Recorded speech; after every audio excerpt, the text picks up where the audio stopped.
Do you struggle with panic attacks, and even though you feel as though you might have an element of control or you're able to manage them, it feels as though they come back stronger and more frequently than ever? This is why it's really important not to focus on trying to resist or avoid the panic, but it's what we do after that plays a huge role in how much power the next one has over us. Now, panic attacks can leave you feeling as though you've just run a marathon that you didn't sign up for. You might feel drained or shaky afterwards. You might feel as though you've lost a sense of trust or confidence in yourself, and there may be some lingering anxiety that sticks around for maybe a couple of hours or even a few days afterwards. That is totally normal, but the way you treat yourself in those moments really matters. If you respond like something bad has just happened, maybe we start cancelling plans or lying down or avoiding anything that feels too much in the moment. We start engaging in our safety behaviours and our compulsions again, and ultimately resisting or avoiding panic. Our brain is going to pick up on that, and it thinks to itself, oh God, yeah, we just survived something really dangerous. Let's stay on the lookout. And I say this with all sincerity. I know that it feels protective and you're just trying to give yourself space to try and feel better in those moments. But in the long term, this approach teaches your brain to stay on the lookout for panic. And this is how we end up in a bit of a cycle. And that's why panic attacks keep coming back. Panic attacks lose their teeth when you stop treating them like a monster under the bed. The goal isn't to banish or get rid of panic, it's to learn how to sit next to it without it feeling like you need to bolt and run away.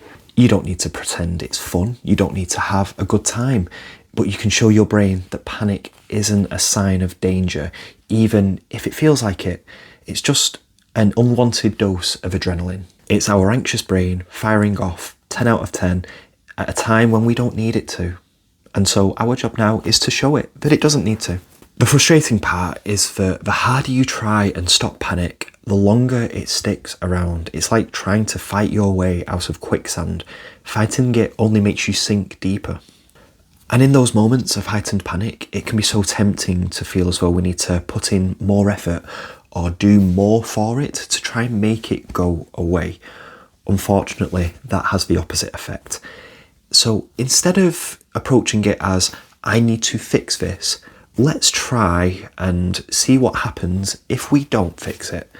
I know that's easier said than done, but the less you interfere with it, the faster it actually passes. So I would like to gently encourage you that the next time a panic attack rolls through, let's try and be a bit more mindful about how we treat ourselves during and after the panic. How do we react to it? Are we treating ourselves like we're this fragile, incapable person? Or can we try and show ourselves some compassion and acknowledge that we're going through something really tricky, but at the same time, we're capable of doing hard things, and it's okay if we do panic. We're not failing, and it's not a sign that we're doing anything wrong. Actually, we can try and reframe it as an opportunity now to practice getting better at handling panic. What if we tried carrying on, doing what non-anxious us would do, even if we didn't feel 100%.